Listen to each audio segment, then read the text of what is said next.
Alright, so good morning everyone, good afternoon, or good evening. So it depends on what time you open this video.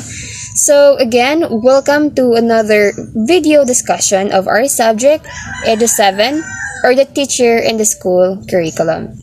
So we are now down to chapter 5, curriculum implementation. So basically, this chapter discusses the processes in implementing curriculum as presented by the different scholars in curriculum studies, especially in the field of curriculum leadership and supervision.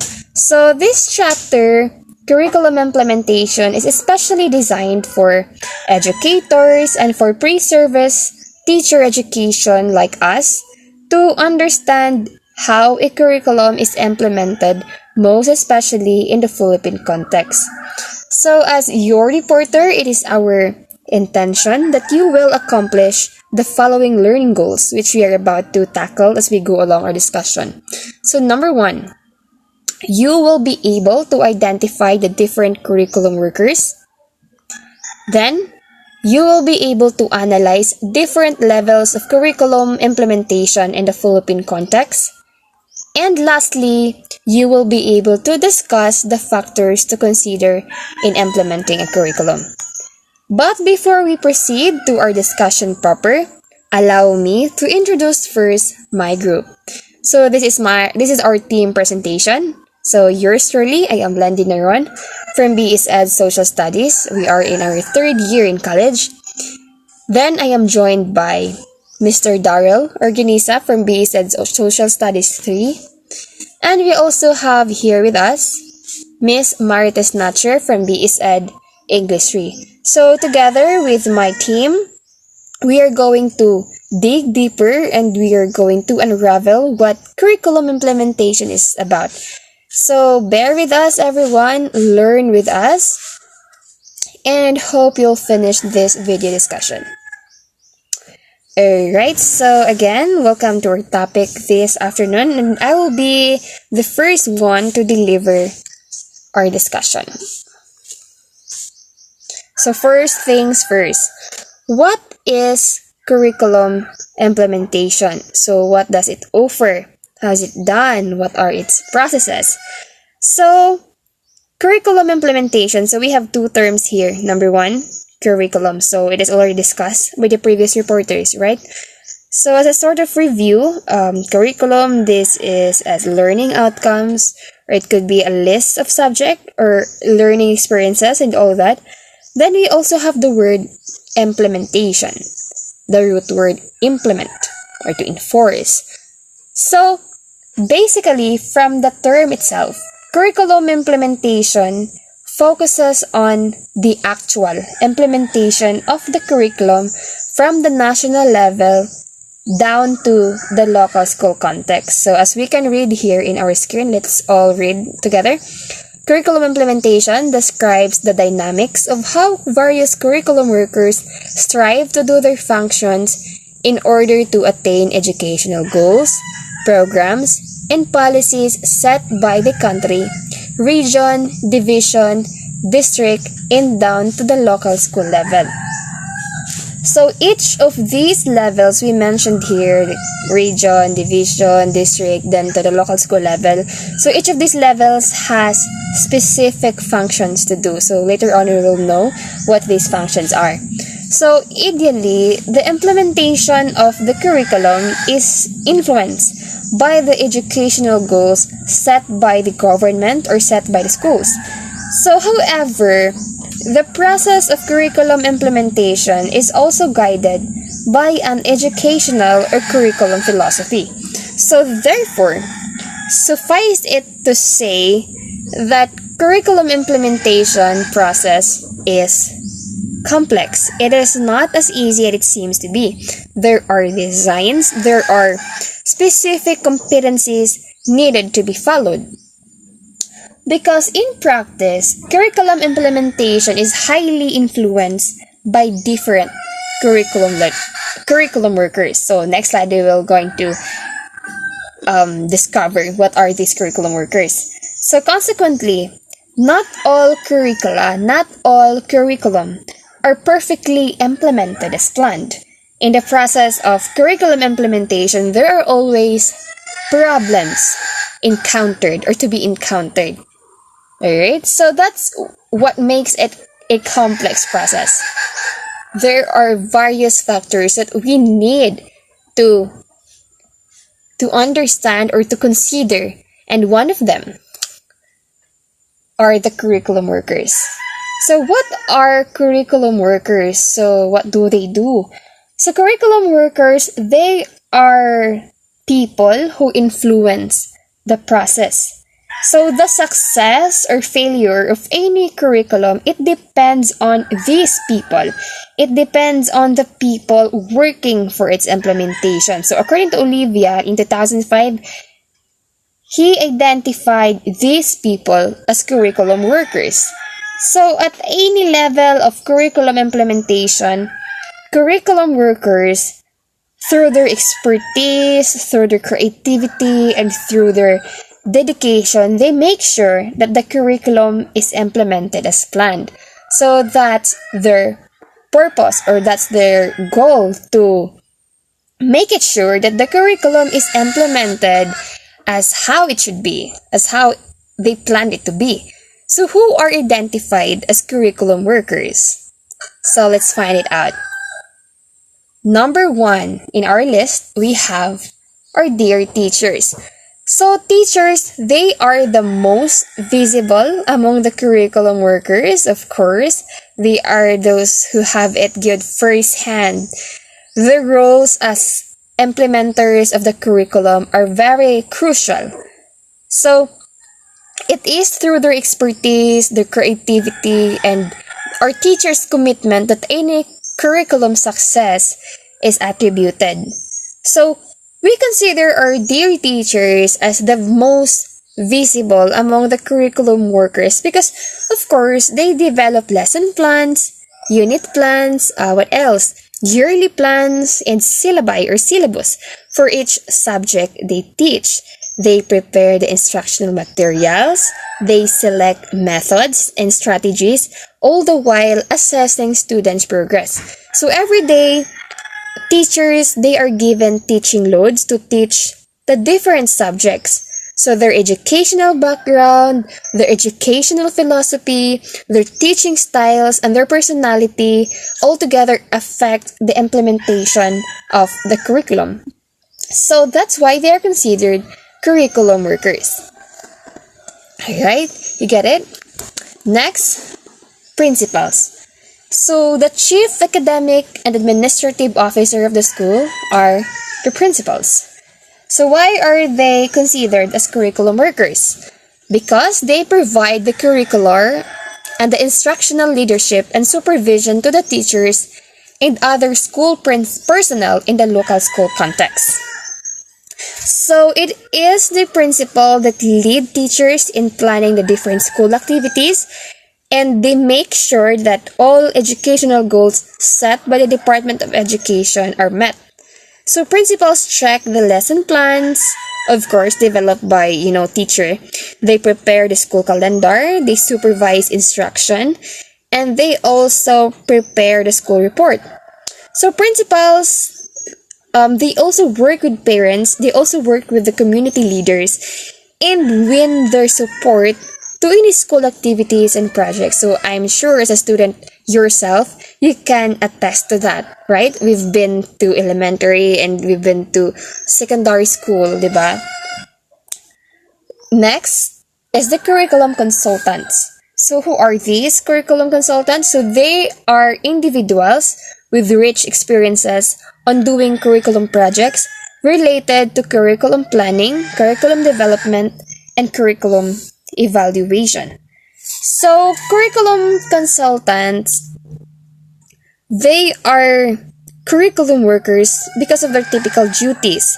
They include survey plans to monitor response to programs. They make assessment as well of program effectiveness.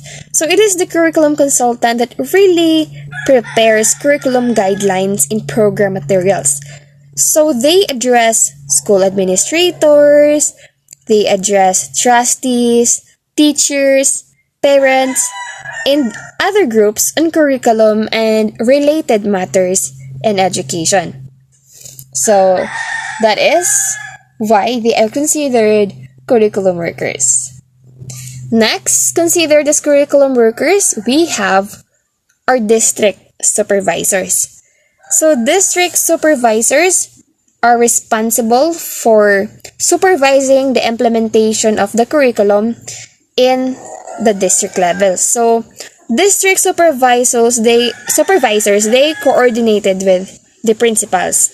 They help public school principals in ensuring that the program of the Department of Education are implemented in their respective schools.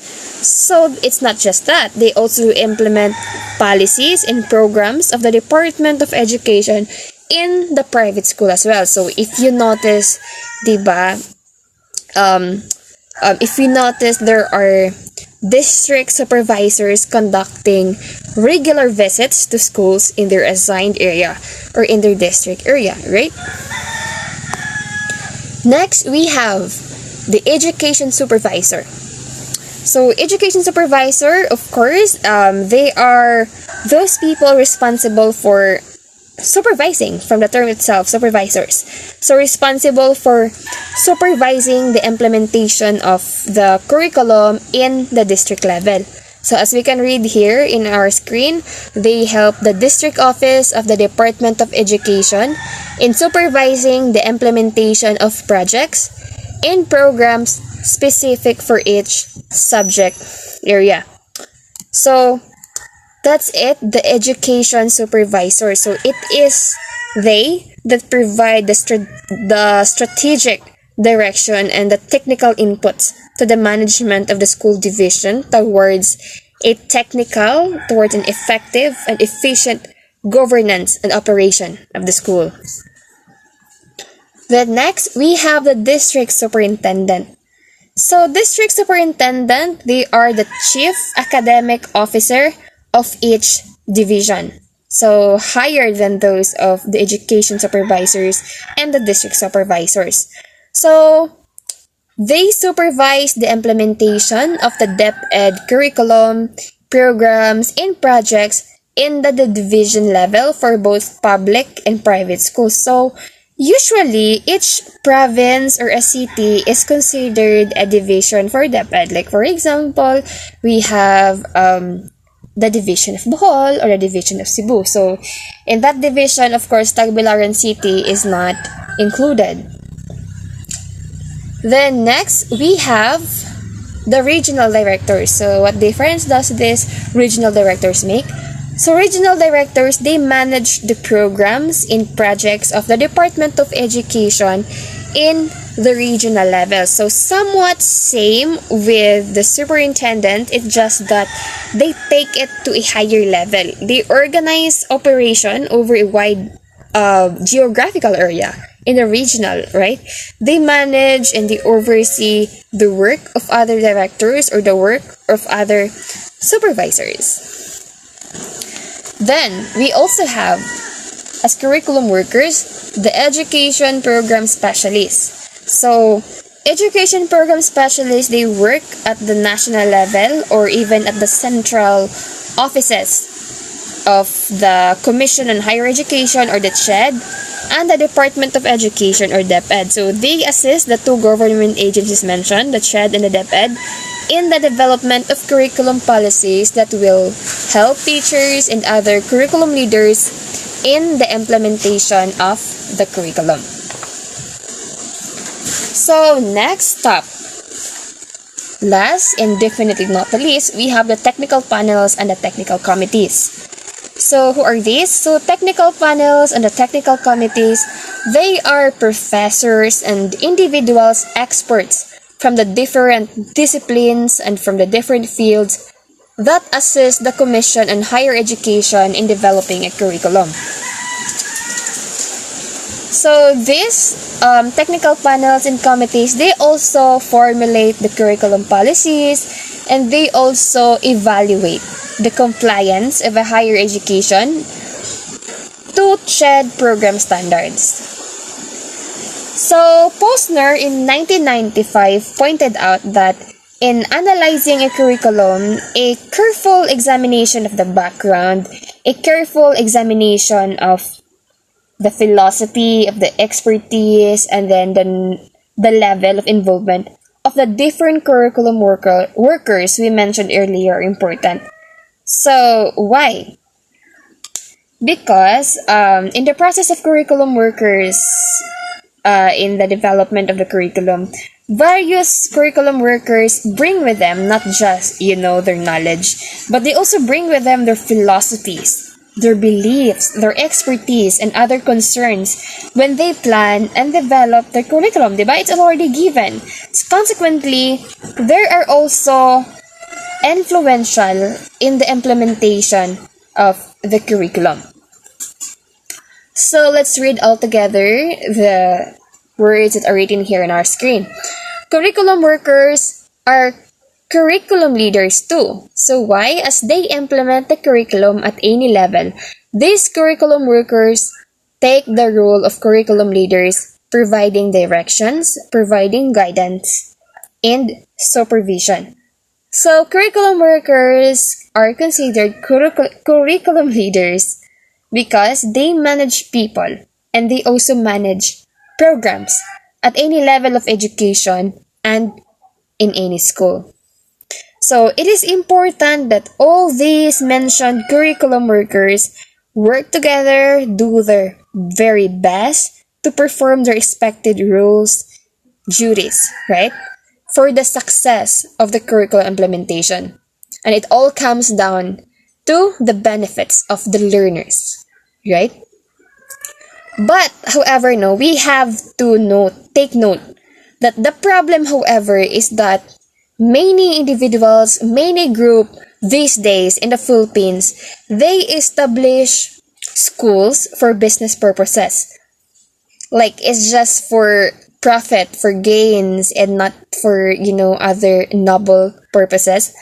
So they have limited or no background at all in education. So they establish schools, they employ teachers and other experts to manage the implementation of the curriculum. So the problem in this kind of situation comes when these schools compete with each other to increase not the rate of the learning experiences, but the rate of employment. So it's all just money ba? They implement curricular innovations, usually adopted from abroad, and they just duplicate good programs of other schools. So at times, the competition is not healthy at all, as there are schools that do not give emphasis on quality, because as I have said earlier, it's just about for business purposes and not for, the learning journey, the academic journey of the student. So it's not becoming healthy, not just for the school, but for the student as well. And it is but unfortunate, that there are schools, especially in the Philippines, that do this, which is very, very disappointing. So that's all for my topic, curriculum implementation. So this is very like a short discussion. So I'll now give the floor to the next reporter, Miss Marites Natcher. So Miss Marites Natcher, take the floor. Thank you everyone for listening. Different offices of the Department of Education. So the different offices of the Department of Education are doing their best in ensuring a smooth and efficient implementation of the K-12 education program of the Philippines. So, under the Republic Act at 1050-33 or the Enhanced Basic Education Act of 2013, kindergarten and senior high school were added to the Philippine basic education system. So this ensures that our education system for basic education is at par with the international standards and to prepare a Philippine student to meet the needs and demands of a knowledge-based society. So there are three different offices of Department of Education. We have Commission on Higher Education or national level. Number 2, we have CHED or regional offices. And 3, we have higher education institutions, colleges, professional institute, and university. So we have number 1, we have Commission on Higher Education, national level. The Commission on Higher Education or CHED was established under Republic Act number 7722 or otherwise known as the Higher Education Act of 1994. So, contrary to the DepEd, the CHED has 2 levels, so the central office or national level and the regional offices. The CHED central office focuses on the development of policies and set the national direction for higher education in country. And number 2, we have CHED regional offices is responsible for the monitoring and implementation of the policies and guidelines developed by the central office. So, the CHED Office for Program Standard or OPS is responsible for curricular matters. The CHED issues a memorandum order per program to serve as a guide to each EIS on the courses that should be offered per program and admission and retention policies, administrative requirements, faculty requirements, library and laboratory requirements, and others. So experts in different academic fields and disciplines are invited to become members of different technical panels and technical committees to help the Commission in the development of the CMOS per program. So all curricular changes and application for new curricular offers from each EIS are reviewed and recommended for approval by the OPS to the Commission in Bain. Then we have number 3, higher education institutions, colleges, and professional institutes, universities. So, state colleges and universities must seek the approval of their academic councils and their corresponding board of regents for any curriculum changes and curriculum proposals before those curriculum proposals are sent to CHED for approval. And then level of curriculum implementation at the higher education level. So we have the academic freedom of individual, each EI and faculty members also highly influences curriculum development in higher education. Curricular revisions are presented and approved by the University Council in the case of state universities and colleges. So for private EIS, the Curriculum Committee and the Council of Deans presided by the Vice President for Academic Affairs approve any curriculum proposal made in any department or colleges. Each faculty member, whether in public or private, each EI develops a syllabus for his or her subject guided by the faculty expertise under academic freedom. And then we have for vocational and technical courses, the Technical Education Skills Development Authority or TISDA is the government agency that presides the curriculum and other requirements for the implementation of the program. So each course is implemented through modules designed and implemented based on specific competences, preside, and then all the specific requirements and facilities, including the required training and certification for each faculty who will teach each course are precise by this. And then we have things to consider in implementing the curriculum.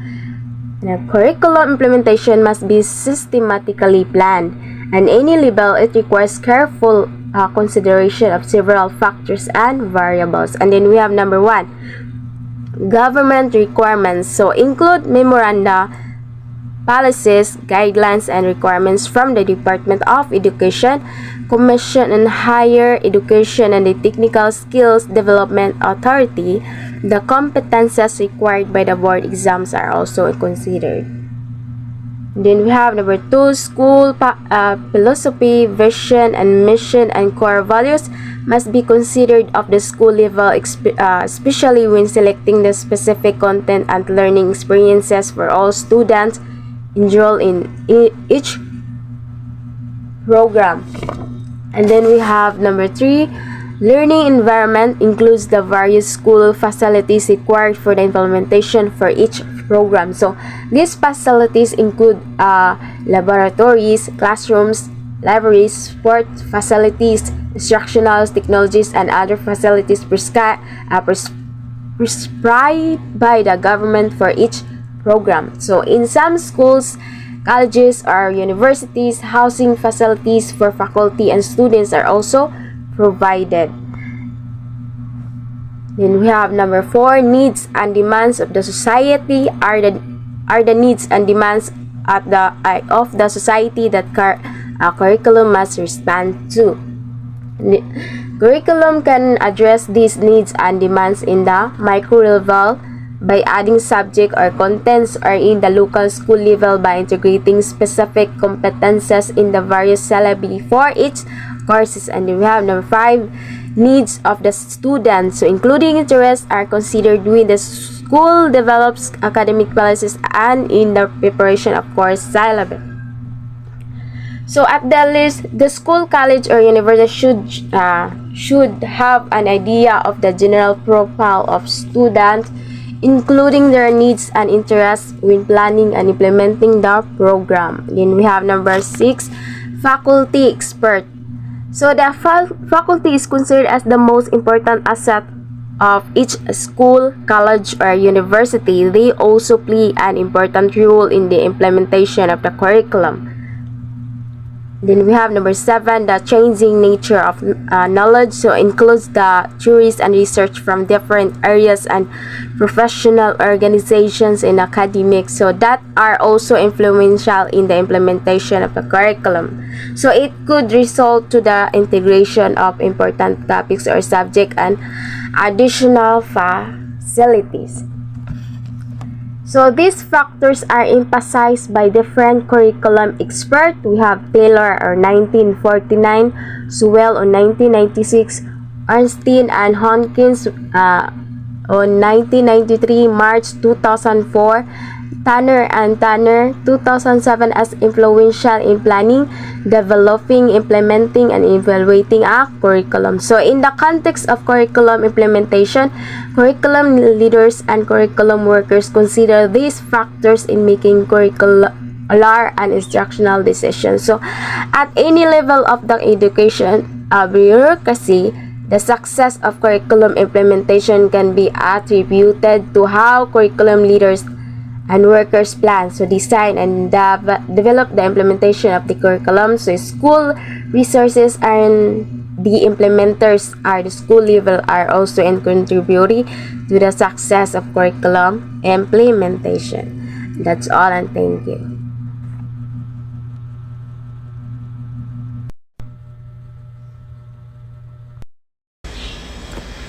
Good morning, sir. I'm Dario Lugonisa.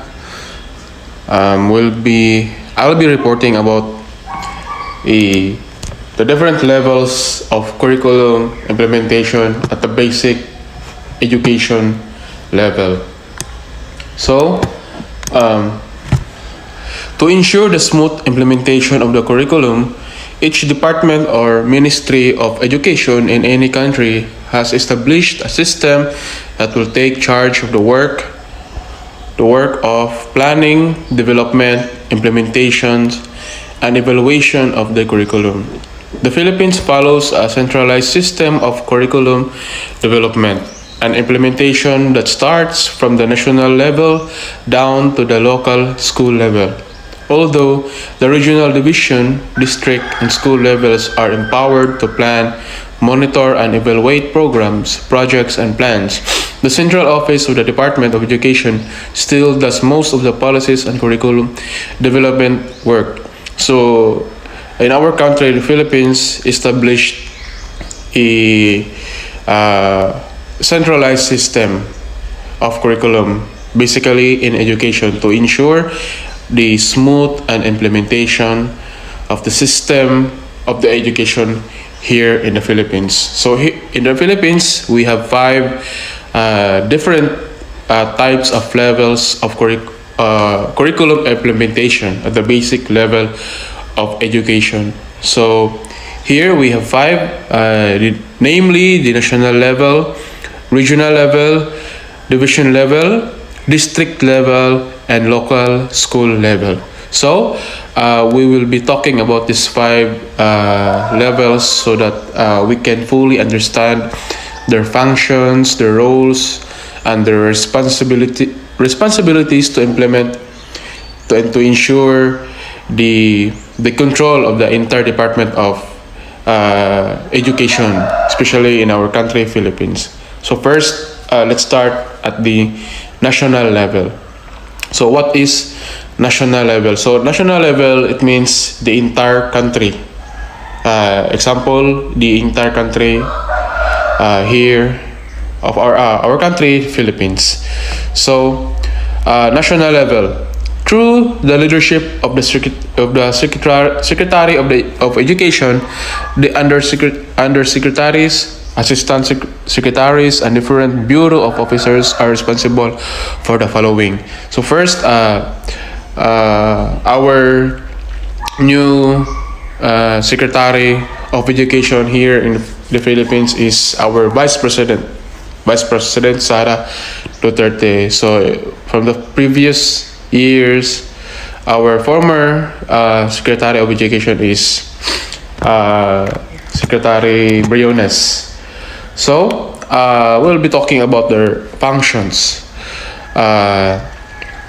The Secretary of Education. So the Secretary exercises supervision and control over the entire department and performs the following functions. So formulating national educational policies or implementing national educational policies and national basic educational plan, promulgating. So what is promulgating mean? It means promulgating means to promote or make widely known. So national level is their responsibilities is to promote the national basic educational plan and educational standards. Next, monitoring and assessing national learning outcomes. Next, undertaking national educational research and studies, enhancing the employment status, professional competence, welfare, and working conditions of all personnel of the department. And lastly, enhancing the total development of learners through local and national programs and or projects. So national level is they are responsible for monitoring the entire country. They are responsible for monitoring the educational plans, the learning outcomes, the promoting the educational standards of the entire country. So next level is the regional level. So in the Philippines, how many regions here in Philippines? So we have the how many regions? So we have 17 regions all total in the whole Philippines. 8 in Luzon, 3 in Visayas, and 6 in Mindanao. So from the national level, go down next to the regional level from each provinces, from each region. So what are their responsibilities towards promoting educational standards, plans, and learning outcomes? So, consistent with the national educational policies, plans, and standards, the regional office under the regional director shall be responsible for the following. So each region, they have a regional director. So in Philippines, 17 regions, so in total of 17 regional director. So in the Bohol, who is our in the province of Region 7 or province in Visayas, who is our regional director here in Region 7. So, our regional director in Region 7 is Director Trovela or Juliet A. Girota, PhD. So she is our regional director here in Region 7 or the current regional director. So the responsibilities are defining a regional educational policy framework which reflects the values, needs, and expectations of the communities they serve. So they determine what are the needs of the communities, especially in terms of education. So next, developing a regional basic educational plan. So they make a educational plan for each schools maybe. And next, developing regional educational standards with a view toward benchmarking for international competitiveness. So they monitor the performances so that they can compete. They have competence towards international competitiveness. So next, monitoring, evaluating, and assessing regional learning outcomes. Undertaking research projects and developing and managing region-wide projects which may be funded through official development assistance and or other funding agencies. Lastly,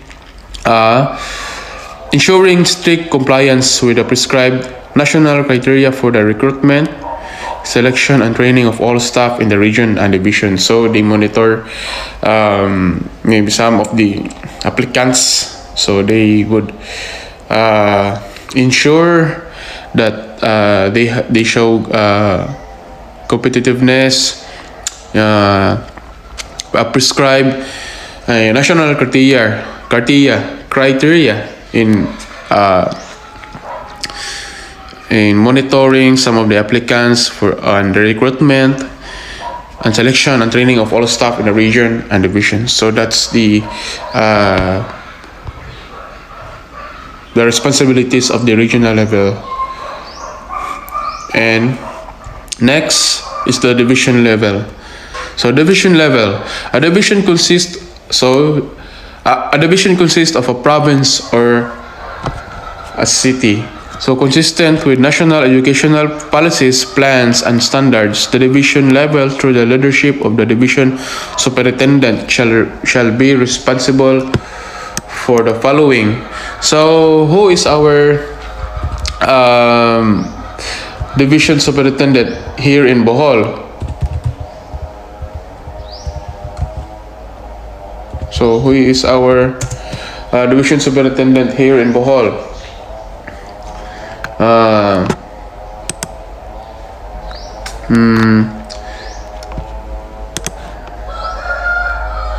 So the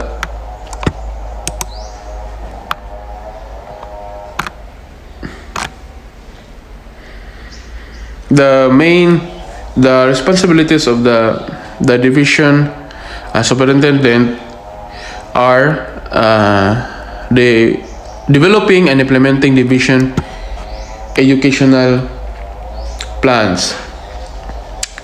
Next, planning and managing the effective and efficient use of all personnel, physical and fiscal resources of the division, including professional staff development, hiring, placing, and evaluating all division supervisors and school district supervisors, as well as employees in the division, both teaching and non-teaching personnel, including school heads, except for the assistant division and superintendent. So they would monitor, and they are responsible for evaluating all the personnels in schools, in division's office, and school district. Next, they would monitor the utilization of funds provided by the national government and the local government units to the schools and learning centers. So they are responsible for monitoring, maybe auditing the funds, the money that goes out, then the money that are spent for projects in the school or other projects that school would need. So next, ensuring compliance of quality standards for basic education programs, and for this purpose, strengthening the role of divisions of supervisors as subject area specialists. So that would be the responsibilities of the division level. So next, school district level. A school district, through the leadership of the district supervisor, is responsible for the following. So there are only two responsibilities of this level of school district: providing professional and instructional advice and support to the school heads and teachers, facilitators of schools and learning centers in the district or cluster thereof. So they are assisting the school heads and teachers, facilitators of schools, principals, or other personnel in the schools to ensure and to provide professional and instructional advice, so that they would be competent in their work and to follow the standards in implementing the educational plans, the learning outcomes. So the last level of the curriculum implementation at the basic level of education level is the school level.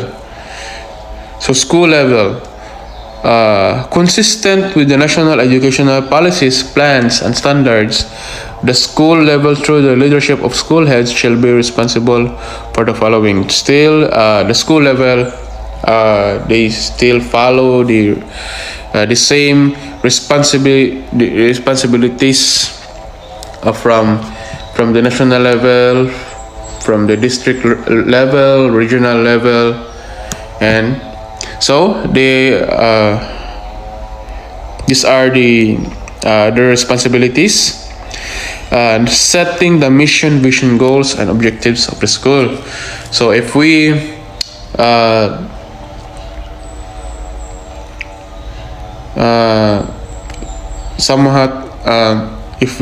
if enroll to a certain school, there are vision, mission, goals of a certain school, like BIT, any school. So they are in the school level, they would make a vision, mission, goals. So next, creating an environment within the school that is conducive to teaching and learning. So yes, the school level must have a good learning good learning environment for the students, to inspire them to learn more, to study more, not just the environment but also the personnel, and also the other things that inside the school that make the student to inspire them more in studying, in engaging more in education. So that is the responsible of the school level. Next, implementing the school curriculum and being accountable for higher learning outcomes. So the school is uh, expected to deliver a standard or a higher learning outcomes for the students. So next, developing the school education program and school implement plan. Next, offering educational programs, projects, and services and provide equitable opportunities for all learners in the community.